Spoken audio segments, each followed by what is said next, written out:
Bismillahirrahmanirrahim. 102,3 Ras FM Kip Bandung Beautiful Assalamualaikum warahmatullahi wabarakatuh. Alhamdulillah Ustadz Dadang Komarudin sudah hadir di studio. Assalamualaikum Ustadz. Waalaikumsalam warahmatullahi wabarakatuh. Ada kejadian menegangkan kayaknya barusan. Ya itu yang berlawanan arah itu ya. Hidup yang tidak taat itu begitu, dicilakain. Motor dari arah yang berbeda tiba-tiba dia masuk nyelonong nggak merasa bersalah. Iya, Ini kan juga ilustrasi hidup ya. Kadang-kadang manusia itu memang begitu. Ketika dia ingin cepat, dia ingin mendapatkan tujuan yang lebih awal gitu ya, menerobos, dan akhirnya ya terjadilah hal yang tidak diinginkan. Begitu juga dalam hidup begitu kan. Kalau kita juga tidak hidup dalam ketaatan, dalam aturan, pasti akan celaka. Iya Ustaz. Ya mangga Ustaz, materinya disampaikan lagi. Ya baik. Alhamdulillah bil amin. Assalamualaikum warahmatullahi wabarakatuh. Alhamdulillahirabbil alamin arrahmanirrahim maliki yaumiddin asyhadu an la ilaha illallah wa la syarikalah wa asyhadu anna muhammadan abduhu wa rasuluhu la nabiyya ba'da. Dengan rasa alhamdulillah di kesempatan pagi hari ini, hari Ahad tanggal 19 Juli 2020 bertepatan dengan tanggal 28 Zulqa'dah 1441. Tidak lama lagi kita akan masuki bulan Zulhijjah, dan insya Allah tema kita Mas Ayu di kesempatan pagi hari ini inspirasi hidup dari kehidupan Nabiullah Ibrahim alaihissalam. Apa yang bisa kita petik dari kehidupan Ibrahim sungguhnya bermuara kepada aspek ketaatan ya, ketaatan hidup menjalankan aturan Allah Subhanahu wa taala. Dari hal-hal yang kecil sampai kepada persoalan-persoalan yang besar yang tentu saja manakala disandarkan kembali kepada Allah dan senantiasa bermuara kepada ketundukan kepatuhan kepada Allah, maka inilah yang nanti akan berbuah kemanisan di dalam kehidupan kita. Kalau kita belajar dari kehidupan Nabiullah Ibrahim alaihissalam, kita menemukan banyak inspirasi berharga yang sungguh sangat luar biasa. Tempaan demi tempaan ujian yang harus dihadapi oleh Nabiullah Ibrahim alaihissalam telah memberikan kepada kita sebuah pembelajaran hidup bagaimana ujian demi ujian itu manakala dijalani dengan senantiasa kembali bermuara kepada ketundukan kepatuhan kepada Allah, maka pada akhirnya inilah yang nanti akan berbuah kemanisan di dalam kehidupan. Ada hal-hal yang tentu saja tidak menyenangkan dari ujian-ujian tersebut, namun yakinlah bahwa di balik itu semua Allah Subhanahu wa taala sungguhnya memiliki rencana, memiliki cara terbaik agar kita makin mendapatkan keunggulan di dalam setiap jak langkah kehidupan. Setiap episode kehidupan ini tentu akan bisa dijalani sesuai dengan apa yang diharapkan. Satu hal yang tentu saja senantiasa akan menjadi inspirasi hidup di dalam kehidupan kita dari kehidupan Nabiullah Ibrahim alaihissalam adalah kata kuncinya yakni tauhid. Bagaimana tauhid senantiasa menjadi kekuatan ibarat sebuah bangunan, maka tentu bangunan itu ditopang dengan fondasi. Maka tauhid inilah yang sungguhnya harus menjadi fondasi di dalam kehidupan kita. Nah, tema kita hari ini memang kembali akan mencoba menelusuri kembali inspirasi hidup dari kehidupan Nabiullah Ibrahim alaihissalam. Masuki bulan Zulhijjah ini memang kita diingatkan kembali ya Mas Ayu akan kehidupan Nabi dan Rasul kekasih Allah yang gelarnya tentu saja ditempatkan dan diberikan kepada Nabiullah Ibrahim alaihissalam, kekasih Allah, orang yang senantiasa mendapatkan kemuliaan insya Allah Subhanahu wa taala karena tempaan ujian hidup yang dijalani, dan tentu saja dia senantiasa mendapatkan garis hidup yang mulia karena ketaatan dan ketundukan serta kepatuhannya. Di antara karakter hidup Nabiullah Ibrahim yang bisa kita dapatkan, kita bisa buka beberapa ayat di dalam Al-Quran. Salah satu di antaranya di dalam surah As-Saffat ya. Surah As-Saffat ini surat ke 30 ya, surat ke-37 di ayat yang ke-102. Jadi kalau kita baca ayat ke-102 di surah As-Saffat ini mengingatkan kembali kepada kita akan peristiwa yang monumental ya, bagaimana ketika Nabiullah Ibrahim alaihissalam diperintah oleh Allah Subhanahu wa taala untuk menyembelih anaknya Ismail. Ada dialog yang sangat indah antara ayah dan anak dari kehidupan yang tentu saja ini menghadirkan komunikasi yang sangat komunikatif. Hakikatnya tentu saja Allah Subhanahu wa taala tidak merintahkan Ibrahim untuk membunuh atau menyembelih anaknya Ismail. Tapi ini adalah bagian dari ujian bagaimana Ibrahim harus belajar taat dalam kehidupan. Dan ketaatan inilah yang kemudian pada akhirnya menjadikan Ibrahim dikenang sepanjang zaman.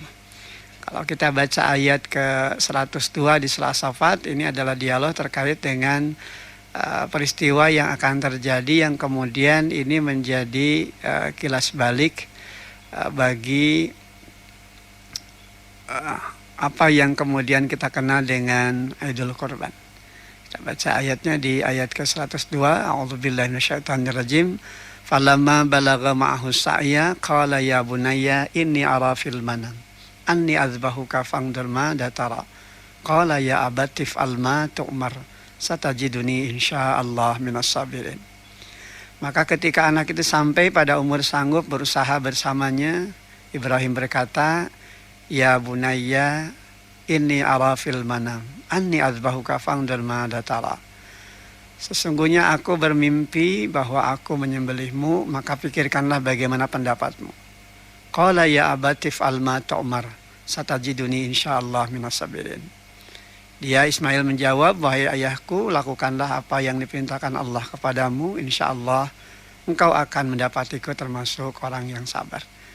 Inilah dialog yang sangat indah antara seorang ayah dan anak terkait dengan permasalahan yang penting bahkan pelik dari apa yang harus dijalankan. Bagaimanapun beratnya disampaikan oleh Ibrahim alaihissalam kepada anaknya Ismail dalam bahasa dialog yang sangat indah. Dari ayah dan anak yang ditempa dengan nilai tauhid, maka kita bisa melihat adanya ketundukan dan kepatuhan yang sungguh sangat luar biasa. Ayah yang bijak, yang menampilkan diri sebagai sosok pribadi yang ideal, menyampaikan apa yang menjadi keluh kesahnya, menyampaikan apa yang menjadi masalahnya. Kemudian dijawab oleh anaknya sebagai buah didikan dari didikan tauhid sang ayah dengan kalimat ketundukan, kepatuhan. Bagaimana kita baca di hampir penghujung ayat ke-102 di surah As-Saffat ini, Nabi Ismail sebelum dia diangkat dari Nabi dan Rasul, dia menyatakan kalimat qala ya abati fa'al ma tu'mar satajiduni insyaallah minas sabirin.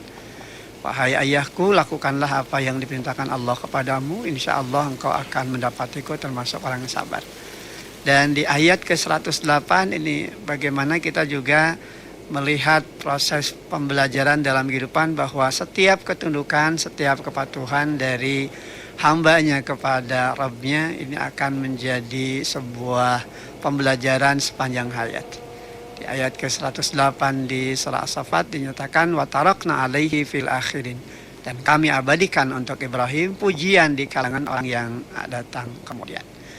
Nah ini Mas Ayu, kita baca ya ayat ke-102 di surah As-Saffat ini. Kita belajar bagaimana komunikasi antara ayah dan anak ini demikian luar biasa. Bahkan kalau kita kembangkan dalam kehidupan, inilah dialog yang sangat indah dari kebersamaan yang tentu menjadi hikmah tersendiri dalam kehidupan, bagaimana hubungan antara pemimpin dan yang dipimpin senantiasa bersinergi. Iya. Bisa menghadirkan kemuliaan. Komunikasi Ustaz ya. Komunikasi. Tapi yang menarik tentang Nabiullah Ibrahim alaihissalam ini adalah beliau ini dihargai sebagai bapak tauhid di seluruh agama. Mungkin kekaitannya dengan yang ayat 108 tadi saya bahwa dia itu bukan Nabi Adam sebagai yang pertama, bukan Nabi Nuh sebagai yang juga berdakwah panjang sekali, tapi Nabi Ibrahim di sini jadi ada apa dengan Ibrahim ini Ustaz? Sehingga beliau begitu istimewanya gitu posisinya di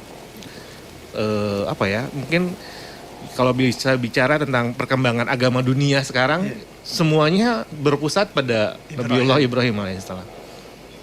Ya, karena memang kalau kita baca dari si kehidupan Nabiullah Ibrahim alaihissalam, di antara para nabi dan rasul yang diangkat oleh Allah Subhanahu wa taala untuk menyampaikan risalah dakwah.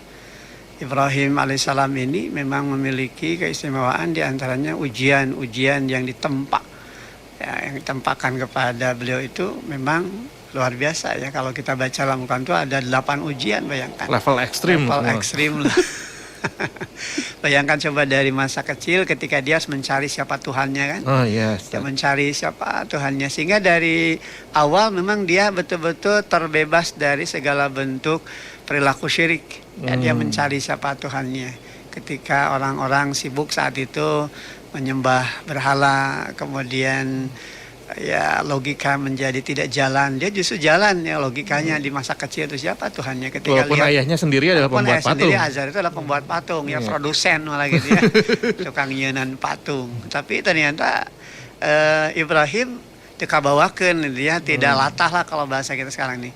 Dalam kehidupan kita hari ini kan kita bisa menemukan karakter orang itu biasanya ikut ramenya, ya kan? Iya, mengikuti, mengekor. Nah ini nggak berani punya pendapat sendiri. Nah ini pelajaran buat kita sebetulnya bagaimana prinsip-prinsip hidup itu dibangun dari keyakinan hidup. Dia mencari sampai kemudian dia di malam hari melihat bulan, kemudian dia katakan itu Tuhannya. Ternyata pada saat jelang fajar bulan tidak ada. Dia mengatakan bagaimana mungkin Tuhan itu bisa hilang gitu ya, sirna. Lihat matahari gitu ya, ini Tuhan. Kemudian dia buktikan sampai ternyata jelang senja hari, matahari pun anjaknya tidak ada.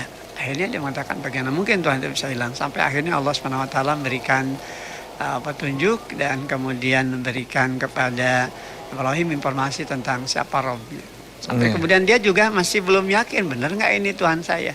Jadi betul ya, jadi ada jiwa kritis yang luar biasa.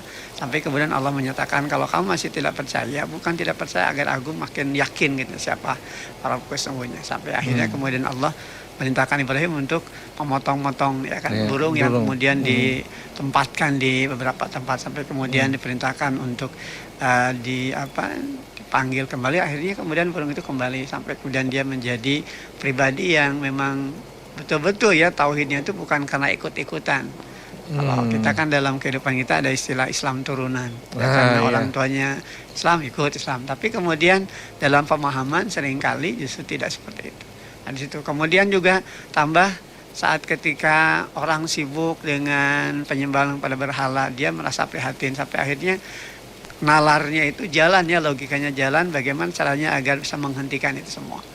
Kan, tapi tentu dengan kesantunan, ada dialog-dialog yang sangat indah sampai kepada ayah sendiri kan, ketika ditanya kenapa sih engkau membuat patung ini, sampai kemudian dia katakan bahwa sesuatu yang tidak bisa disembah, sesuatu yang tidak bisa memberikan madarat atau manfaat, sampai kemudian ditegur oleh ayahnya, tapi tetap masih mendoakan ayahnya.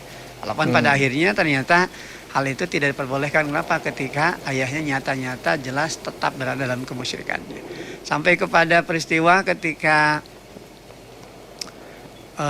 penduduk negeri sedang berpesta pora jelang akan melakukan peribadatan, tiba-tiba ketika masuk ke tempat peribadatan, patung-patung mereka sudah hancur, kecuali patung yang besar yang dibiarkan itu kan, yang digantungkan kapak besar.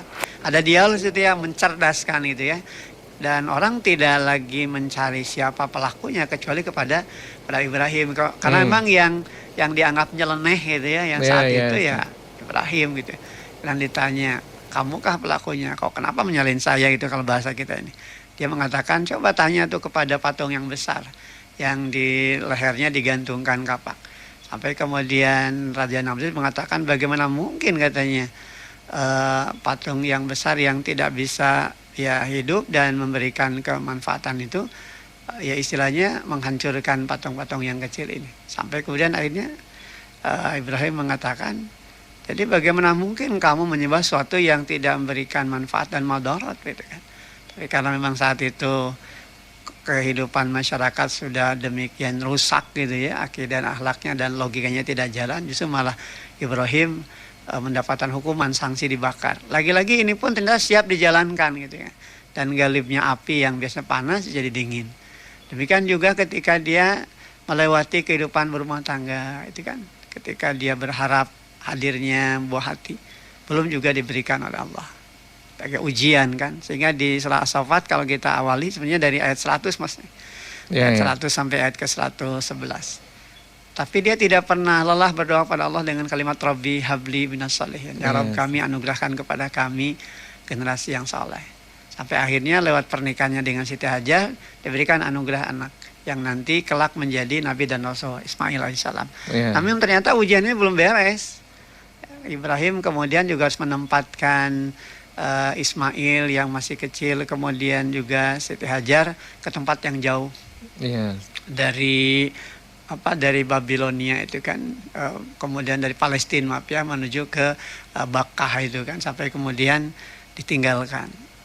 Masih juga belum tuntas karena ketika anak itu lahir memasuki usia remaja bertemu kembali, ternyata datang perintah Allah.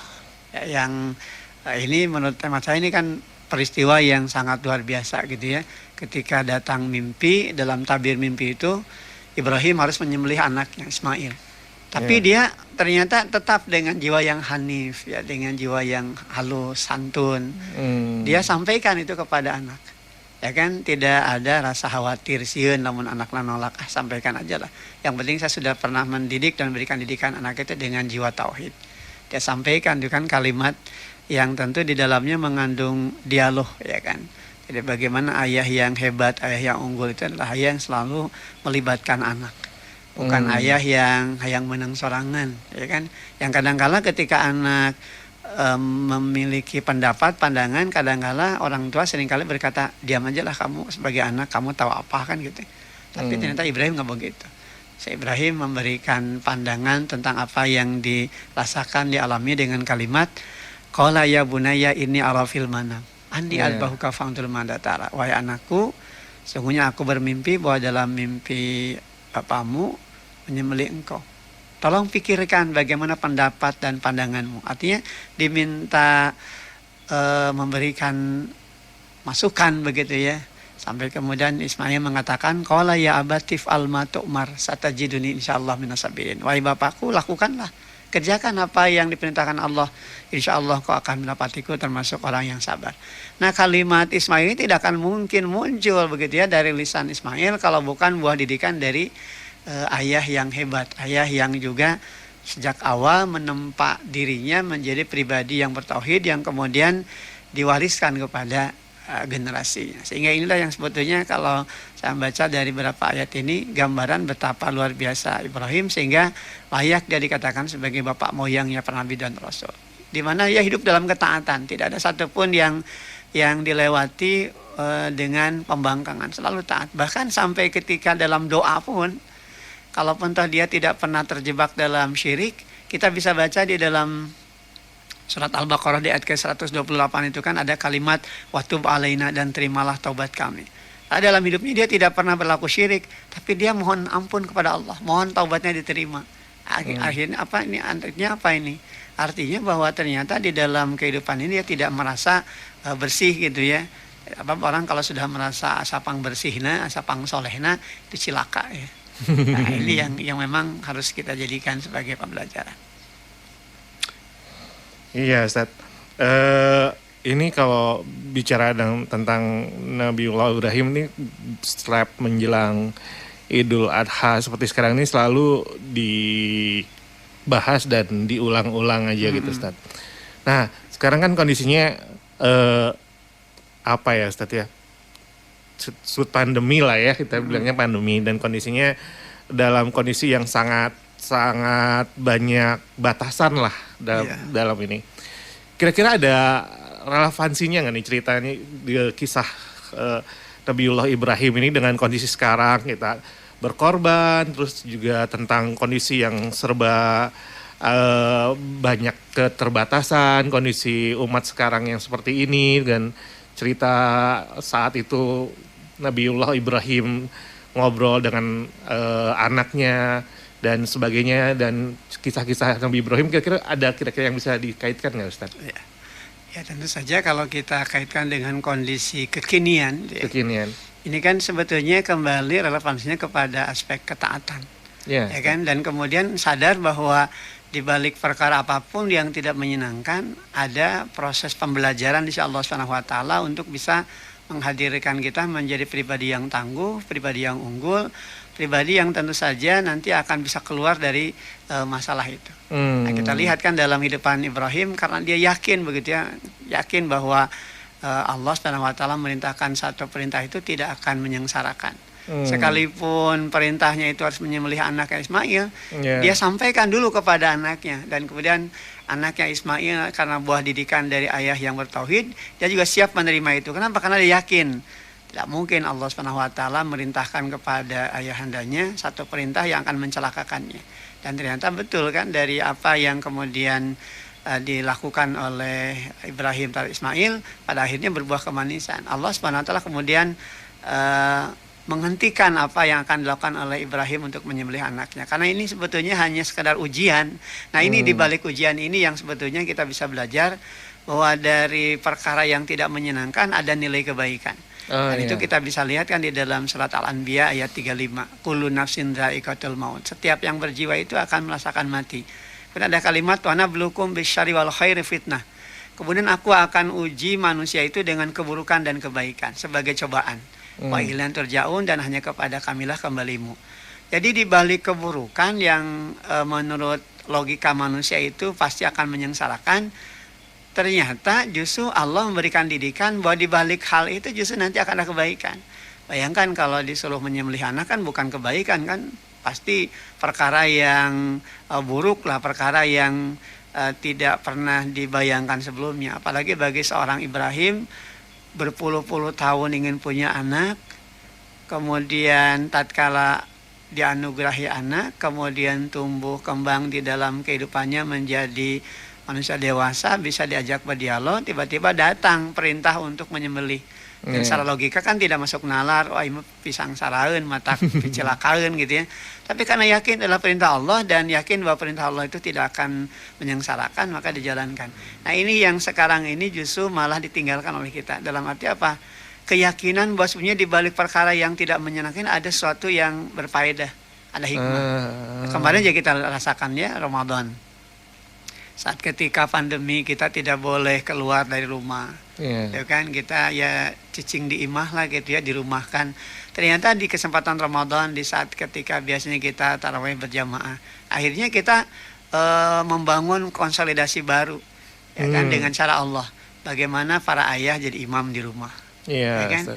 Ini kan perkara yang tidak menyenangkan pandemi ini, tapi ternyata di balik itu Allah mendidik kita bagaimana agar setiap ayah sadar kembali fungsi dan posisi mereka untuk mereposisi kembali peran mereka selama ini sebagai ayah sudah seperti apa.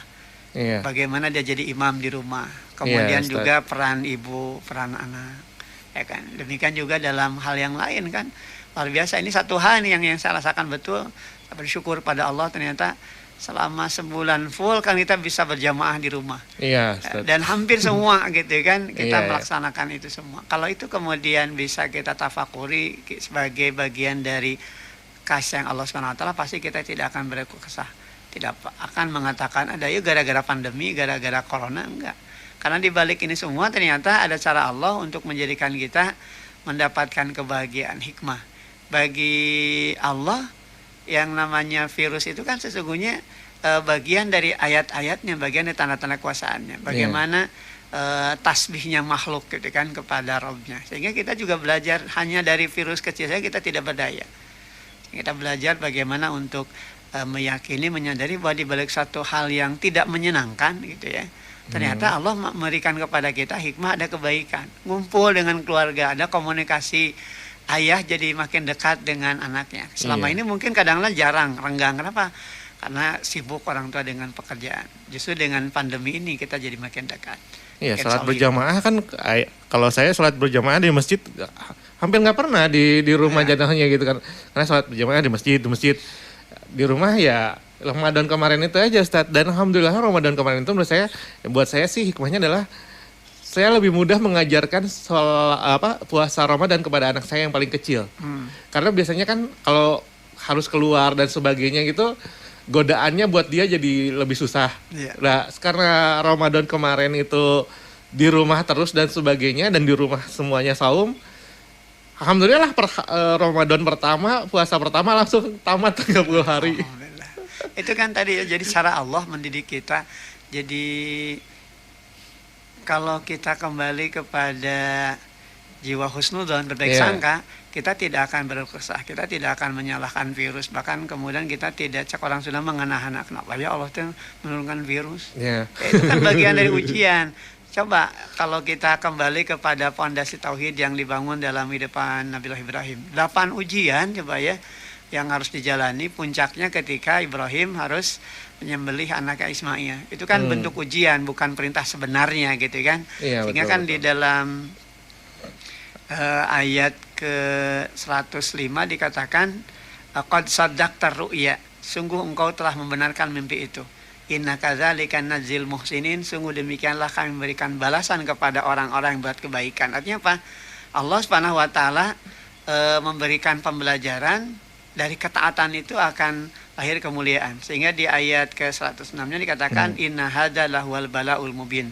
Sungguhnya ini benar-benar suatu ujian yang nyata. Ujian kan berat banget gitu ya, seorang ayah harus menyembelih anaknya di saat dulu dia sangat berharap adanya anak berpuluh-puluh tahun bahkan kan. Ketika Ibrahim berdoa kepada Allah di ayat ke-100 dengan doa Rabbi habli minas solihin, itu kan sampai rambut memutih, istrinya pun menopause, tidak mungkin punya anak. Tapi kemudian karena kesabarannya, terus ketaatan kepada Allah, Allah berikan. Sesuatu yang impossible tidak mungkin menjadi mungkin adanya. Sehingga ini yang kemudian menjadi awal bagi hadirnya Ibrahim sebagai bapak moyang para nabi dan rasul. Sampai kemudian Allah pun tebus begitu ya, apa yang menjadi keikhlasan hati Ibrahim untuk memilih anaknya itu dengan hadirnya seekor sembelihan yang besar. Di ayat ke-107 kan wafadainahu bidibhin adim, dan kami tebus anak itu dengan seekor sembelihan yang besar. Dan yang paling monumental itu adalah watarokna alaihi fil akhirin, dan kami abadikan untuk Ibrahim pujian di kalangan orang-orang yang datang kemudian. Iya, betul. Ribuan tahun yang lalu kan Ibrahim. Tapi hari ini setiap kita masuk ke bulan Dzulhijjah, kita akan tahu persis, kita akan ingat dan kita akan selalu mengenang bagaimana napak tilas hidup dari kehidupan Ibrahim alaihissalam. Bahkan bagi mereka-mereka yang diberikan kelebihan harta oleh Allah Subhanahu wa taala, dia melaksanakan ibadah haji atau umroh, tiap saat, tiap waktu yang namanya Makkatul Mukarramah ini dikunjungi, intinya apa? Intinya belajar hidup dari kehidupan Ibrahim. Tawafnya, kan, sa'inya.